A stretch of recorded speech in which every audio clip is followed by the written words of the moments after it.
1 is now in session.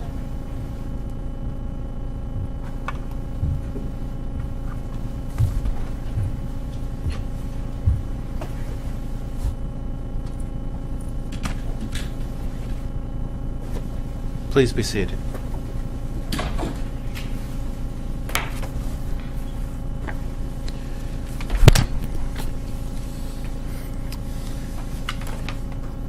Good morning. We are here for oral argument in case number 1 CACV 180254, JH2K 1 versus ADHS. These proceedings are being audio and video recorded, so we ask counsel to please identify yourselves and your clients at the beginning of your argument. Each side will have 20 minutes.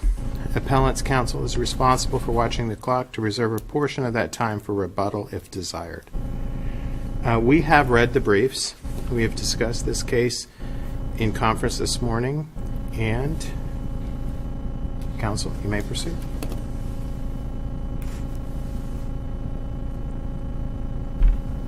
May it please the court. My name is Melissa England, and I'm an attorney with Barrett Matura in Scottsdale, Arizona. I represent the plaintiff, appellant JH2K, in this matter. I'm aware that the court has, well, first of all, thank you for having me today. I'm aware that you've read the briefs, so I won't rehash what's already written in our briefs. I have a pretty brief presentation and really just wanted to focus on two issues I think that are critical to the court's decision today. And the first issue being the standard of review. And as the court is aware, pardon me, the administrative rules were amended last year in 2018, and ARS 12901E now states, in a proceeding brought by or against the regulated party, the court shall decide all questions of law, including the interpretation or a constitutional statutory provision or rule adopted by an agency, without deference to any previous determination that may have been made on the question by the agency. Notwithstanding any other law, this subsection applies in any action for judicial review of any agency action that is authorized by law. Counsel, I take your point on the statute. My question is, how does that change anything? Well, why I think that is significant is because when we argued this in the lower court, the main substantive issue, I believe, is how are we going to interpret the language of the statute with respect to the word school and the word grounds.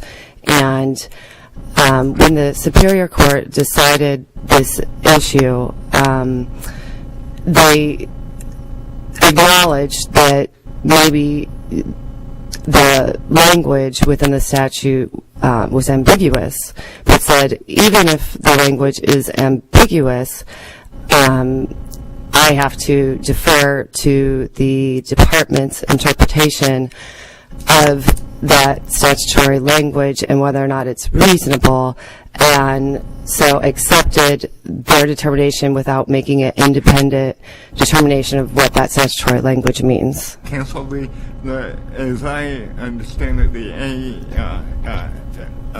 although the AMMA doesn't define school, it adopted the definitions for set forth in 15101, and the definition of private school is a non-public institution where instruction is imparted, and another part of that statute defines public school as any public institution established for the purposes of offering instruction to pupils and programs and the like. When you look at those definitions, a school is the institution. It's not any particular building. So when you're measuring the distance, it doesn't make any sense to me that it's a particular building. It's the institution, and the institution is the entire property, because they can either have athletic instruction outside, right on the border of the property, or the science teacher may take the class out to look at the leaves on the tree at the edge of the property. So I'm interested in what the analysis is for defining school so narrowly to a particular building, and to follow which particular building. Okay. So I think that the definitions that they give in the AMMA for schools are not very enlightening as with respect to how we're going to use define the separation requirements and the distances.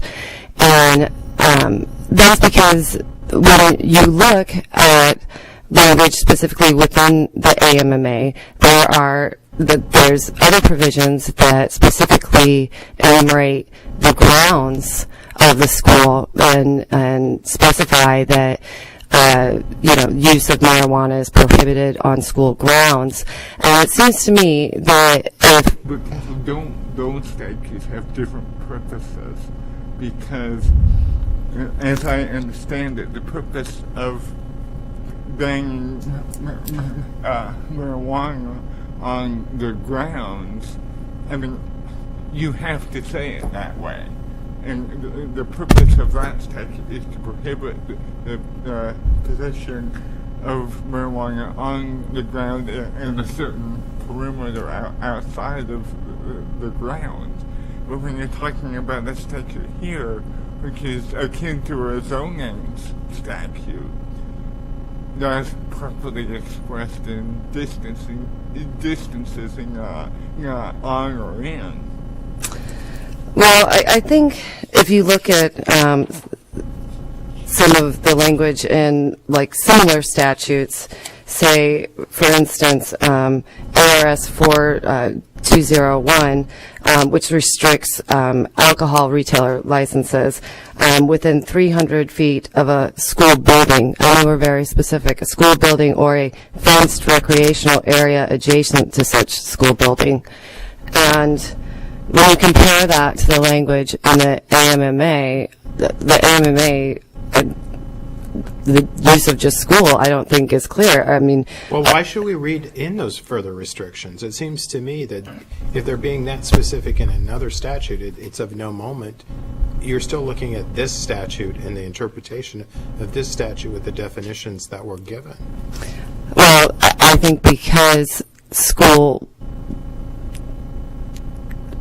wasn't given the broad definition of school grounds, school premises. When you're looking at... Well, they could have written it that way. I'm sorry? Because they did it in one statute one way, and they didn't do it that way in another statute, usually means they didn't want to do it that way. Exactly. Well, okay, so they didn't put in those further restrictions, so therefore we give it the broad definitional terms.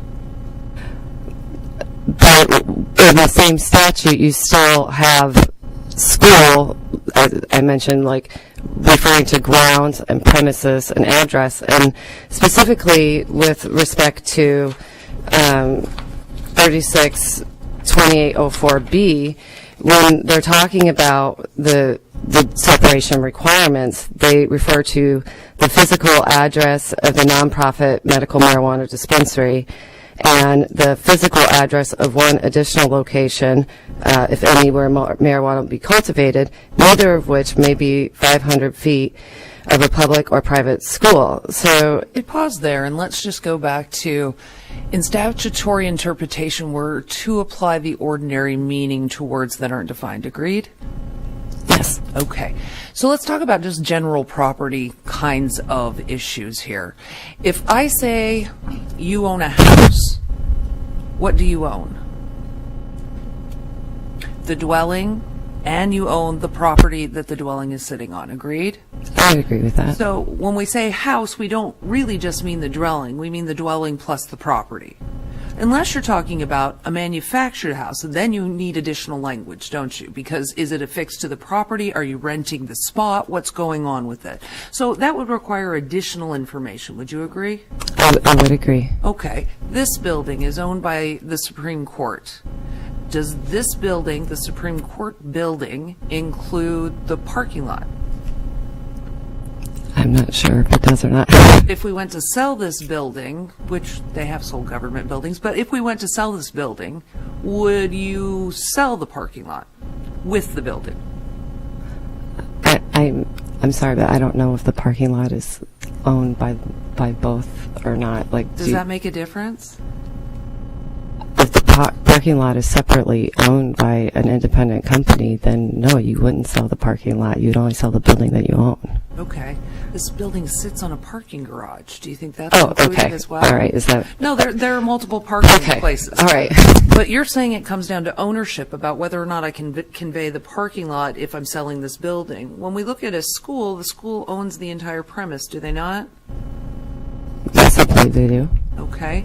And so why wouldn't we apply ordinary property principles and apply school, including the entire grounds? Because I feel that this is a separation requirement to measure distance, and But why? I mean, they want it so that the dispensary is a certain distance from children, right? yes, If you have little Billy or little Sally playing on a playground that's within 100 feet of the dispensary, it's probably not meeting the requirements that they wanted in the AMA, right? well, and there, I'm not really sure. The AMA was written, I have to say, is pretty sloppily in that, that intent is inconsistent with the position that the department has taken, that like we have this intent for separation from children, keep these So you really think it was the intent of the people when they passed this to say that they could have children playing within 50 feet or 100 feet I of a don't. dispensary? The department has interpreted the statute to allow dispensaries next door to daycare centers. Well, because the daycare centers aren't prescribed in the legislation, right? Yes. As we're talking about school children, and do you really believe that there was the intent to have the school children within that zone, that very narrow zone, if you go building to building? I'm sorry. Well, if the children are playing in the parking lot, or I mean not the parking lot, but on the playground equipment, or playing in the fields, or having their PE classes, as Judge Howe was talking about, and all of that activity is taking place within 100 feet of the dispensary building. Is that really what they were intended to do? No, I think that there is an intention for a separation requirement, but I also think that the case law regarding places that sell alcohol and whatnot are really not on point. As I pointed out in the briefs, the AMA prohibits any ingestion of marijuana or people, consuming or possessing. Like you go in there and you buy it and you return home. They're still prohibited, and it's specified in the AMA. They cannot go on school grounds with it. So, the influence of people losing their inhibitions and these type of things that are cited in the case law about places that sell alcohol, I don't think are exactly on point. But I do think that there was an intent to keep the dispensaries away from the children. But I just think in the statute, I don't think it was school is clear, and I guess that's what I'm confused about, is your argument assumes, or is premised on, we don't know what school means, so we have to determine what school means, and as I as noted earlier, the AMA adopting says we're going to follow the definitions set forth in Article or in Title 15-101. The definition of school, as I read, is an institution. And if it's an institution, it's not any particular building within that institution. So if we have that definition of school, which is an institution, how do you succeed if that's the definition of school?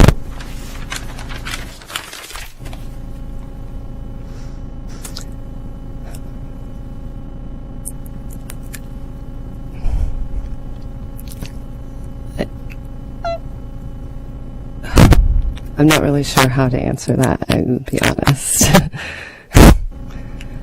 I see I have approximately 5 minutes left. If you don't have further questions for me right now, I'd like to save some time for rebuttal. All right, thank you. Thank you. Counsel?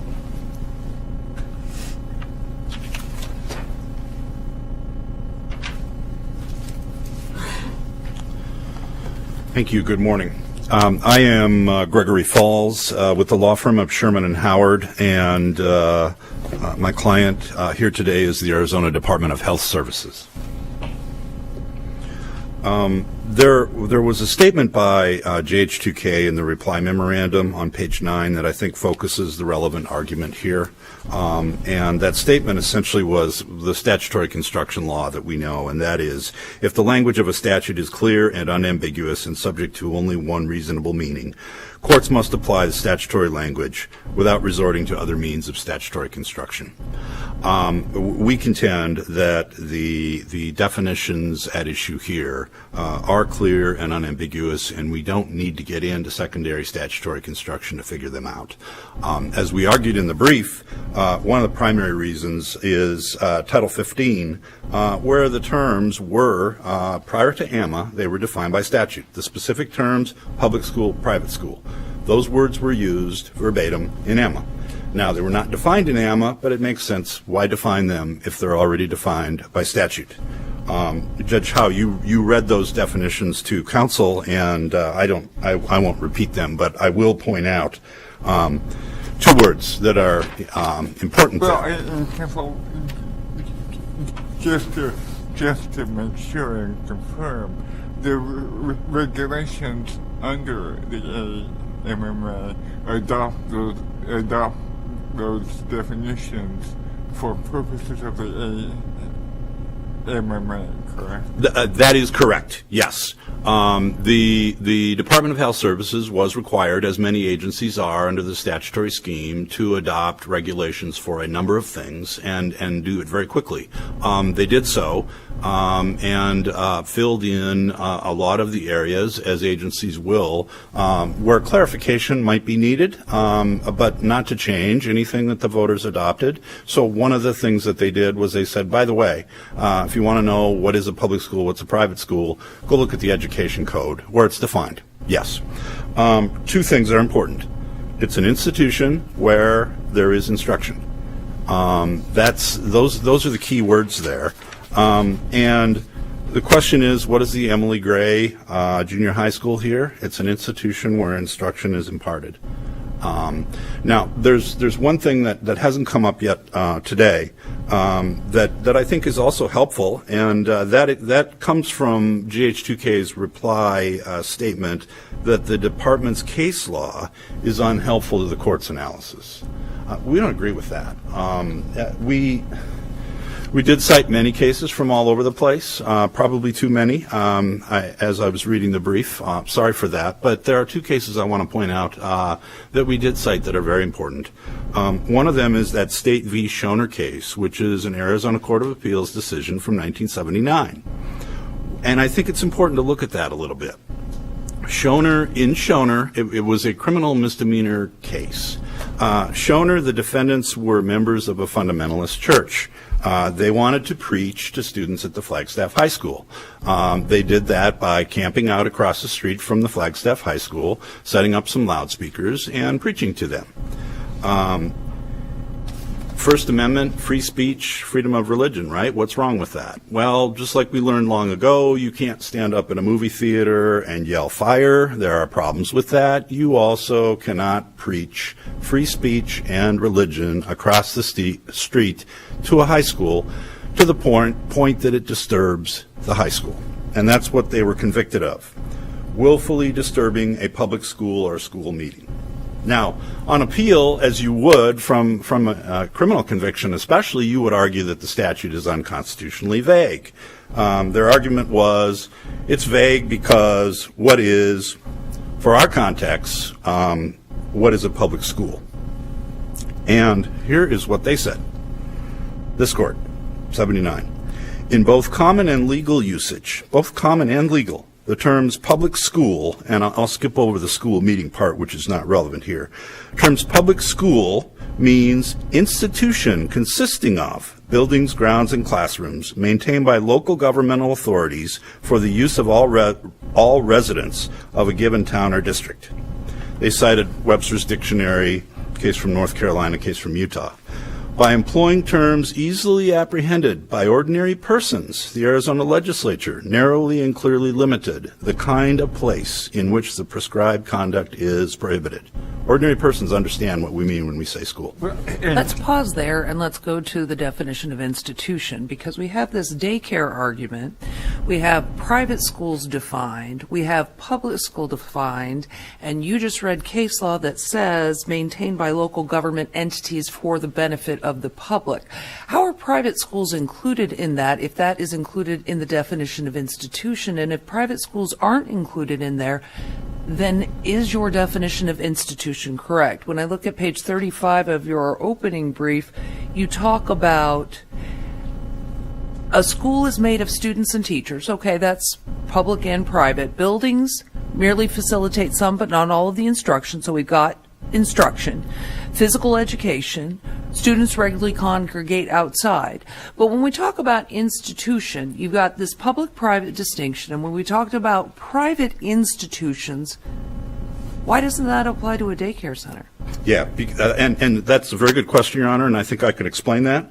Public school is a public institution that offers instruction. Okay, so that's a given. We don't need to worry about that. So I'm not asking for the differentiation between public and private. I think I'm pretty clear on that. I'm asking for the definition of institution. This is why it's important.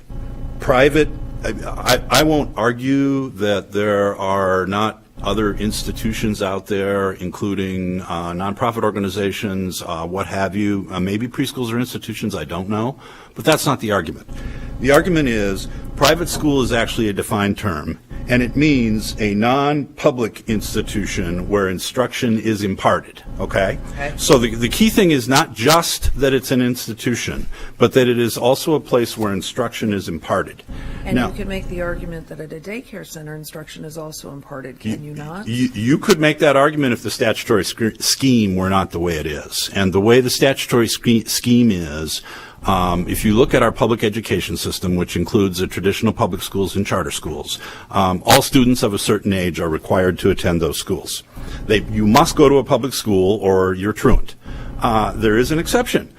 You can go to a private school that also offers instruction and meets the same educational requirements, again, controlled or approved by the Department of Education as a public school. Those are your two alternatives for going to school.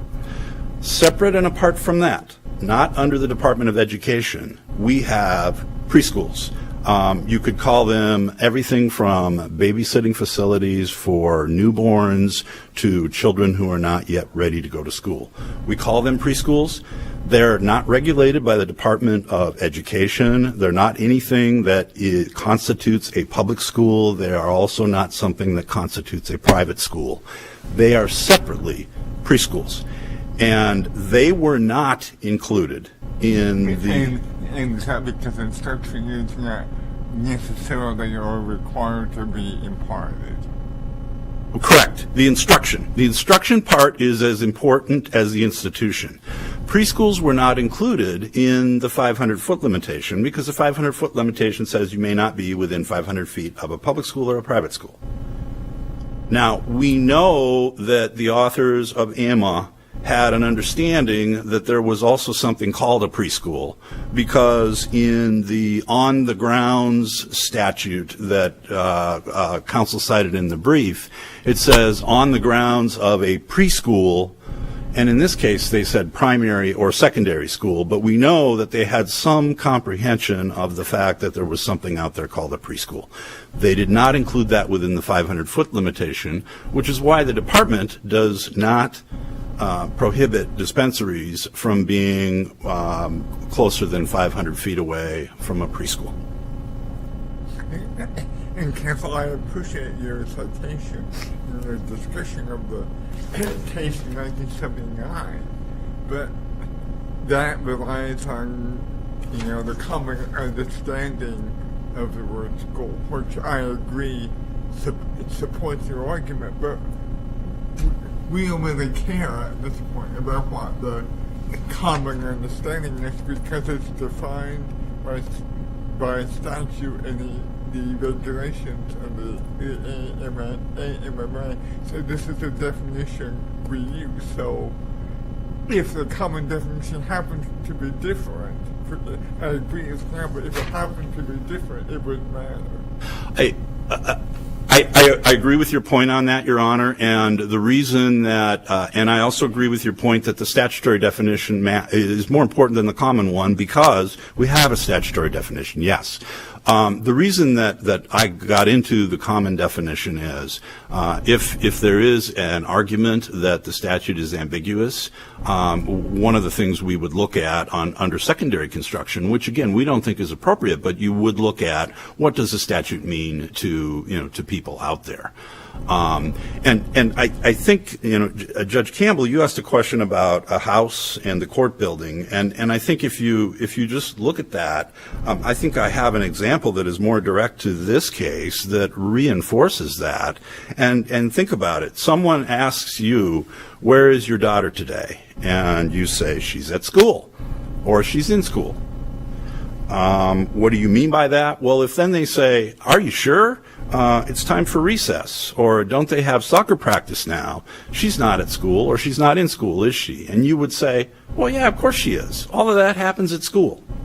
Well, I think we know from all of our common experience as once being students that instruction is imparted in many places, not just in a classroom with a desk. It happens on the school grounds, in all different, not just recess, but it happens in classes. It happens everywhere all the time. So do we have to look at the nature of the property then, of whether or not instruction is being imparted? You only need to look at the nature of the property in this case to see if it meets the definition of a public school, which it does. What about a parking lot? Do they have instruction imparted in a parking lot? I don't know. I mean, I took driver's ed in the parking lot when I was learning how to drive, and my school offered that. So yeah, I would think so. I think if you look at the intent of the statute, both in the Education Code and as adopted under the Medical Marijuana Act, the intent was if there are students there at school, we're going to make sure that you are 500 feet away. And whether it be a parking lot or a playground. I think so, and let me give you an example. Under JH2K's interpretation of the statute, the parking lot of the dispensary could be adjacent to the parking lot of the school, as long as the buildings. Share a parking lot. They could share a parking lot. They could share many things, as long as the buildings were 500 feet apart. That was not the intent of the voters, and there. I forget who brought this up. A parking lot would be a part of the institution, correct? Pardon me? A parking lot would, if you're looking at the institution of school, a parking lot would be a part of the institution. Yes, it would. It is our position, and the way the department measures the distance is, we look at what constitutes the school, and the school is everything that is part of the school. Just like Judge Campbell asked, it includes the parking lot, it includes the playground, it includes everything located within the defined area of the school. There may be a special type of tree planted in the parking lot, and the science class could go out to look at that tree. I agree. Depending on how good their recreational facilities are, maybe they use the parking lot part-time for hard court sports or something because they don't have enough room. I don't know. We don't need to get into that because we go to the property line, we start there, we measure to the dispensary property address. If that is 500 feet or less, sorry, you can't be there. If it's more than 500 feet, then we're fine. No problem. So it's property line to property line. That is correct. And there was some confusion because the record below showed that it was 513 feet from building to building. And I believe JH2K abandoned the building to building argument at some point through the appeals process to agree that because the statute says property address of the dispensary, we go from the property line of the dispensary. We don't need to say property address of the school because school by its very definition means the entire school property. And I mean, if you look at it, Judge Howe, I think you brought this up. This 362802 talks about it has a modifier on the grounds of any preschool, primary, or secondary school.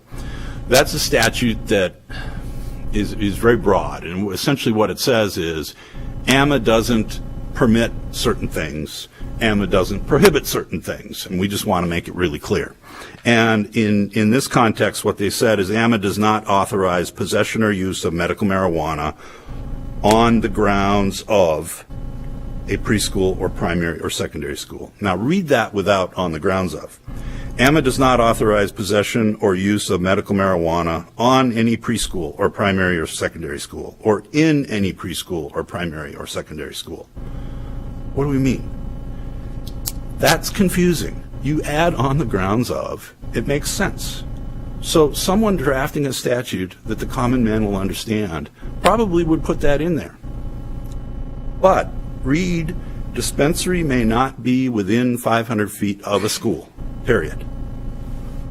Easy to understand. We know what we're talking about. We don't need a modifier. Now, I can refer to Earth as Earth, and we all know what I'm talking about.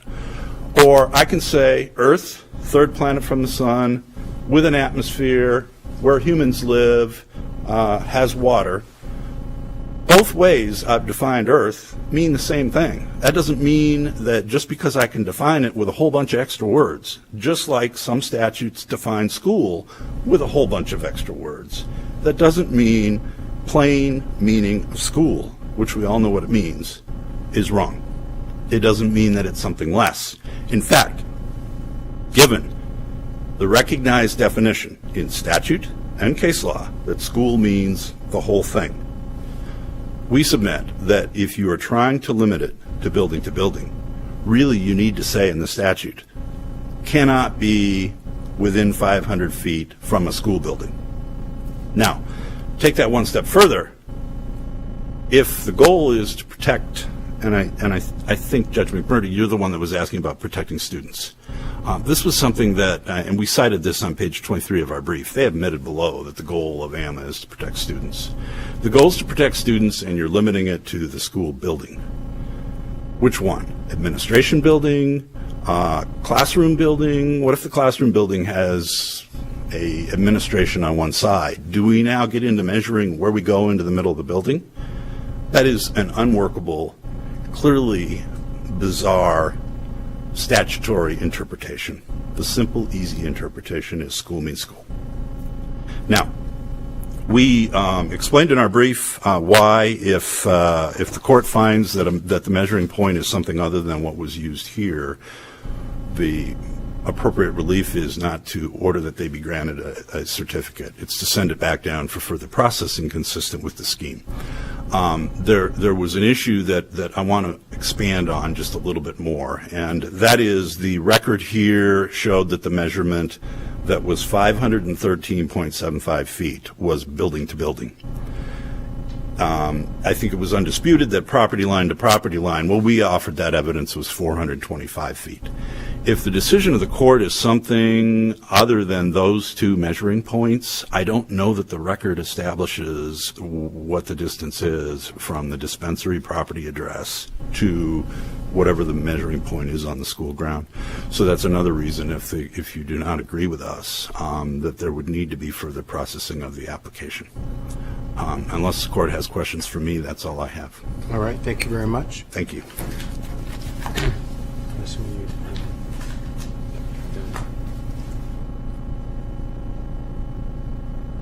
Counsel.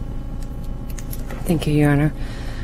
I don't have a whole lot to add. I would say that counsel is correct that there is not information in the record about what the exact measurement is from the property line of the proposed dispensary to the building. And in fact, when we submitted the application, or when JH2K submitted the application, the measurement was from the proposed dispensary building to an administrative building.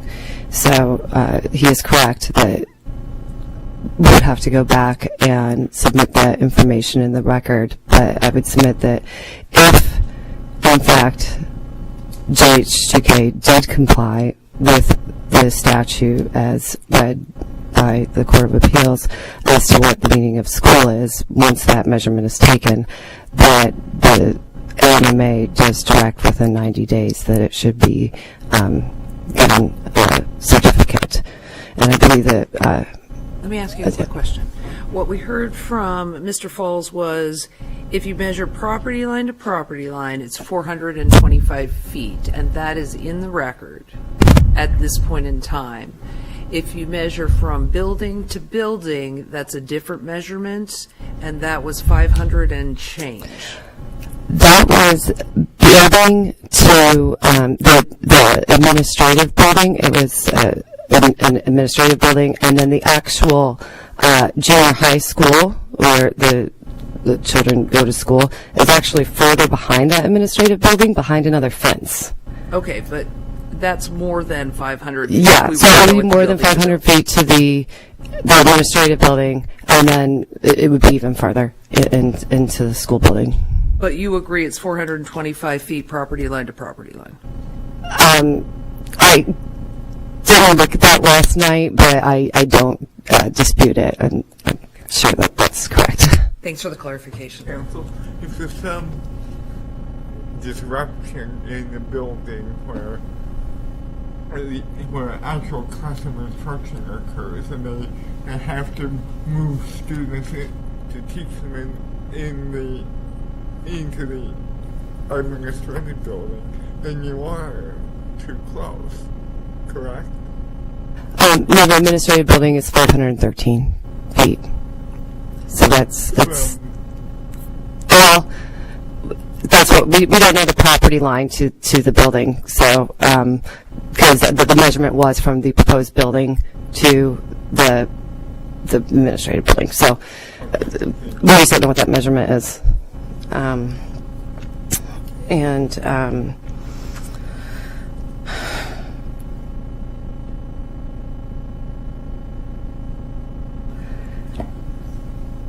That's really all I had to add. Do you have any further questions for me? There was some argument, a brief one, talking about that this isn't an appropriate subject to take up in the initial application. Do you want to address that at all? Are you talking about in the brief? I'm talking about below, I believe. And we have a lot of cases, so it's in the briefs as well. Stand on what you said in your brief. Yeah, I will just stand on what we said in our brief. All right, thank you. Thank you. The matter is deemed submitted. It will be taken under advisement, and a decision will issue in due course. The court is going to remain here in the courtroom and waiting for the next case.